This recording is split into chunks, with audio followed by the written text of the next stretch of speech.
if I'm ever going to get good use back out of this hand.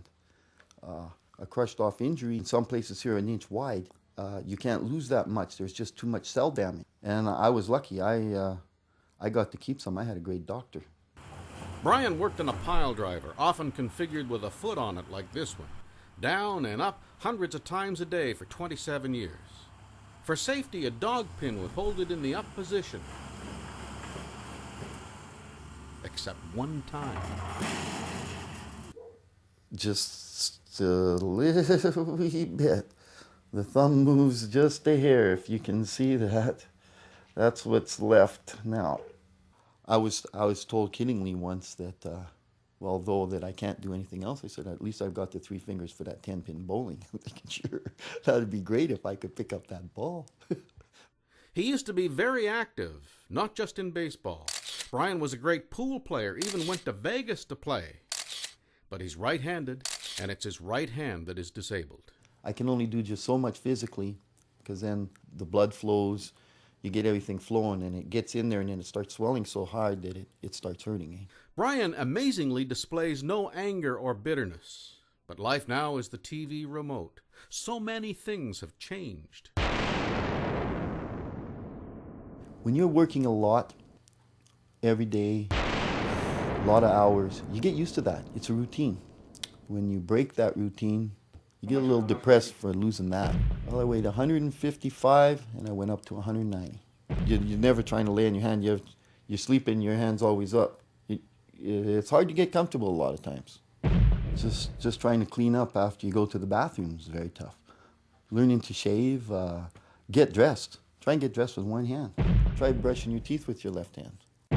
In brushing away excess, as he's done thousands of times in 27 years, Brian became a line-of-fire statistic.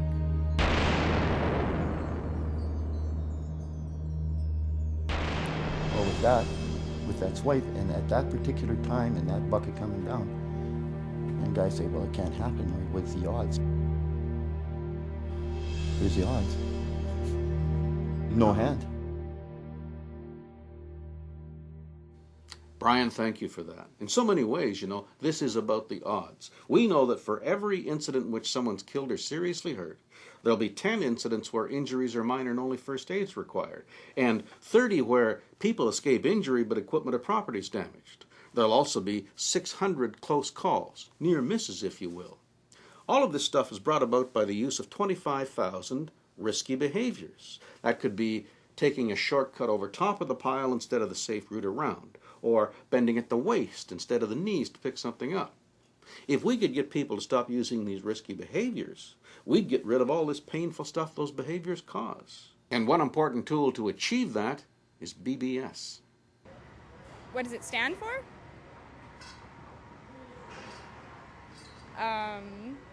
Better... Oh, geez, I just read it. Someone coming around, check and see what you're doing, checking your work, see if you're doing it safe. Oh wait, better behavioral safety. Bunch of bullshit. Public broadcasting system. Anyone who practices that seems to have a lot more consciousness on what's going on around him and on the job site. Behavioral-based safety. I had to think about that. Behavior-based safety, okay. From what I heard, BBS is just people going around telling other people how to do their job. And Joe, it shouldn't be that way. You're not telling him how to cut or weld or bolt or do his work. What you're saying is, from one colleague to another, his situation to you doesn't look completely safe. If you're at a busy corner and someone's about to endanger himself, you'd instinctively stop him, right? Well, is there any reason it shouldn't be the same way at work? Your neighbor's fixing his car and you notice he's about to get under it without blocking. So you'd offer to alleviate that danger, wouldn't you? If you've forgotten something that endangers you, wouldn't you appreciate a reminder from a guy you work with? So BBS is human being looking out for human being, or at work, worker looking out for worker. Perhaps not all of us are prepared to take a look at another guy and go over and talk about how he's doing what he's doing. So to help the process along, we have a system of observer training.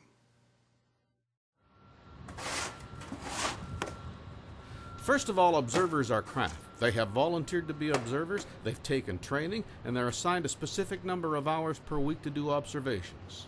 One hallmark is to observe a trade other than your own, because fresh eyes may identify at-risk behaviors that people in that trade are used to and overlook. Observers have the choice of who they observe, but they are asked to go to all work areas of the site, not just the easy-to-reach locations. Here's the worker to be observed, and he's using the wrench improperly, pulling it toward himself so he could pull it right into his face. This is an immediate and obvious hazard, and the observer will bring it up right away. Excuse me, Brian? Yeah. Hey, Brian. Curtis. Hi, Curtis. Hey, Brian. BBS team. Just like to do an observation on yourself, if you don't mind. Okay, sure. Are you familiar with the program? Yes, I am. Yeah. Okay. I'm just going to go back here, so just continue what you're doing, and that'd be great. But just before I go, if I could, I just noticed when you were pulling, you had it kind of in the line of fire. You might want to change your body in case the wrench slipped. Yeah. All right? Okay, sure. Cool. Right on.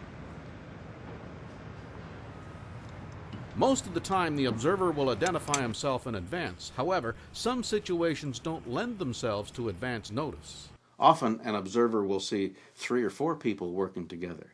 And in choosing who he's going to observe, he'll probably choose the person he thinks he can be the most benefit to. In making that choice, he's already made a partial observation. That's what happened here. The observer noticed the wrench.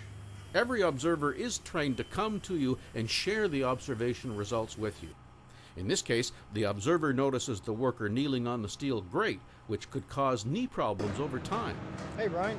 Just want to go over some of the observations I've seen. This sheet just tells us some of the general stuff about the observations. Really, in summary, just the key things is when you're using wrenches, use the pushing technique, or body positioning is really critical. Grading, when you're kneeling down, you might want to use knee pads or styrofoam. Good job, Pat. Got all the gear on. PPE looks really good. There's really no need for hearing protection. So, other than that, really, do you have anything to add? Well, actually, there is one thing. I should have been using the combination wrench to tighten this up. Hey, good stuff. Right on. No, that's good. See, now I learned. Now I'll pick that up and bring it on to other people. Good stuff. Right on, Brian. Yeah. Thanks, eh? Yeah. And just want to give you a sticker from BBS here. That'd be good. Thank you. See you later, eh? So the observer learned about wrenches. The worker was reminded to use the wrench correctly, and is using knee protection too. So both are more informed. I also heard this stuff gets documented sent to management, and then management comes up with a bunch more do's and don'ts. What good is that? The objective is not more do's and don'ts and rules and regulations. If you look at the form the observers use, it has a space for the behaviors and a space for where they are and the number of people he's observing, but there's no place to write in the names of the people being observed. So observations are entered anonymously into a computer database, which will allow management to identify trends. But the objective isn't more rules, it's knowing how to improve procedures and worker training. We know that behavioral-based safety works. It was an important part of our world-class safety record on the original Albion Oil Sands project, and I trust that you'll embrace it on this project too. There are several things that'll be observed, but the big one is body mechanics. Up to 80% of injuries occur because the worker's body is somehow in the wrong position or the wrong place. Let's look at some common behaviors in which body mechanics plays a vital role. There are 6 categories. First, lifting. Can you tell what's wrong here? This one's pretty obvious. He bends at the waist. Things to keep in mind are bend at the knees, feet shoulder width apart, one slightly ahead of the other for balance. Now his back is bent to fix his grip, but he'll straighten it just before he lifts, so the lift is being done with the legs. He'll turn here, but he must take care not to pivot at mid-body. Turning needs to be done with the feet. And he should lift and carry the load as close to the body as possible. Here's why you lift close. See how he's reaching out here to pull in the board? Let's look at the physics. His body is a class 3 lever at this point, and the fulcrum or stress point is the lower back. You multiply distance times weight to get force. In this case, the distance is how far his arms hold the weight out from his body, about 30 inches. And if that board weighs, say, 40 pounds, he's subjecting his back to 1,200 pounds of force. You can see why so many back injuries happen this way. Hey, that's what lifting devices are for. Let the gin wheel raise the board high enough so you just have to guide it into position. A common recipe for back trouble is unexpected weight. That is more steel than one man needs to carry. There are lots of canvas bags around. Hey, that's more like it.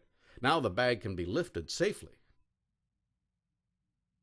These safety latches are made of heavy flat bar, and the big choker's hard to handle, especially if your gloves are wet or oily. With the wrong twist, the choker could snap away and knock out teeth or cut his face, or he could drop the latch on his fingers and they could be broken. The better way is to find help. This is a two-man job. The human body isn't designed for lifting a heavy compressed gas cylinder. Get help, or use a cart, and roll it into final position. Watch fingers, too. Next, body position. His body position allows him to get only one hand on the impact gun. With all that torque, it could bounce out of his hand and fall on somebody below, or drive his hand into the column or the web of the brace. If you can't get both hands on it, get help, or get a man lift to better position yourself. Another tool with a torque hazard. While he's using two hands, he doesn't have a handle, and he's in the line of fire. The torque would throw the grinder at him if it caught a heavy burr. There, he has a handle to control torque.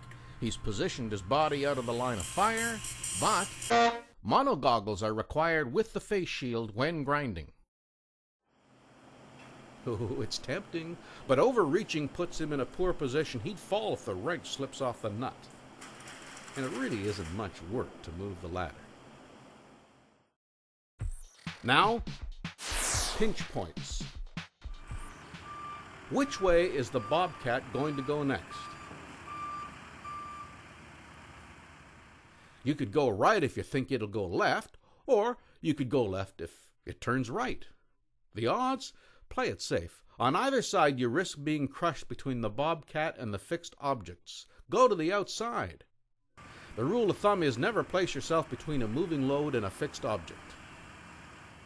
When the brace gets closer, he'll guide it in, but there's no need to get his hand in that pinch point.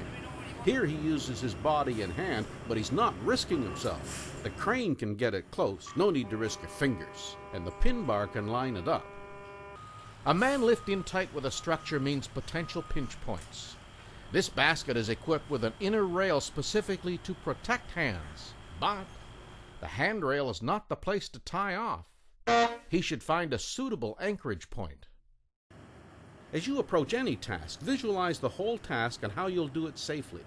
Anytime you're going to use your hands, think about possible pinch points. A little thought can save a lot of fingers. Finger danger here, too. Putting on that manway cover could be like slamming your finger in the car door. The partner reminds him about his hand position here. After all, a big part of BBS is worker watching out for worker. Now number 4, line of fire. Sometimes you can take a careful look around and still not realize you're in a line of fire, especially when the hazard is above. Be aware of the 6 directions around you. Well, he has Kevlar cut-resistant gloves and a proper retractable knife, but stop. Always cut away from you, and ideally do it on a table or a bench. Same thing with the skill saw. His leg is in the line of fire. Hey, that's how you do it. Here again, use a table or bench. Hammer versus hand. If he misses the wedge, you got it. His fingers are in the line of fire. He could place his hands here for solid balance without endangering his fingers. Driving a screw is straightforward, simple work, and it's this type of work where we drop our guard most, and it only takes a fraction of a second. You can never let your mind wander from the task at hand. The yellow ribbon indicates there's a hazard overhead. Look up, and look at that. That canvas bag, undoubtedly containing scaffold clamps, is unsecured, could easily be knocked off the beam. There, now it's secured, its contents can't be easily dumped. Oh boy, don't set it there. It could easily be knocked off to strike someone below. Now this is BBS at its best. Partner sees the hazard, our man takes the advice in the spirit in which it was intended. and the tool secure again. Now we're on to eyes on job path. Here's trouble. He's so focused on guiding the load, his eyes are entirely on the beam and away from the hazard he's backing into. Many times keeping your eyes on the work and the work path means having your head on a swivel. Remember, there are 6 directions to look in. Here's another example of not having eyes on the work path. It's okay to talk it up, but look up too. Speaking of work path, sure, 2 guys can lift this form okay, but the second man can't see where he's stepping. The load blocks his view. There's no route alternative, so the solution is to use 4 people, because with 4, every man can see where he's stepping. Wearing dark glasses in dark places before daylight or after dark means you're not seeing things very well. You may see the outline of things, but you might miss dips in terrain, rocks you can roll your ankles on, or objects you can bang into like you're near your face. Wear glasses that allow you to keep your eyes on your work path. And finally, ascending and descending. Without hands on the handrail, skipping down or taking 2 steps or more, you could fall real good. 1 step at a time, hands on the handrail, you'll get there. Of course, in the real world, these are all mixed together. You can plunge in with the intention of using a risky behavior, but what you come up with might be something far worse. BBS works, but it does take your buy-in. We in management encourage it and support it, but it takes you to make it work.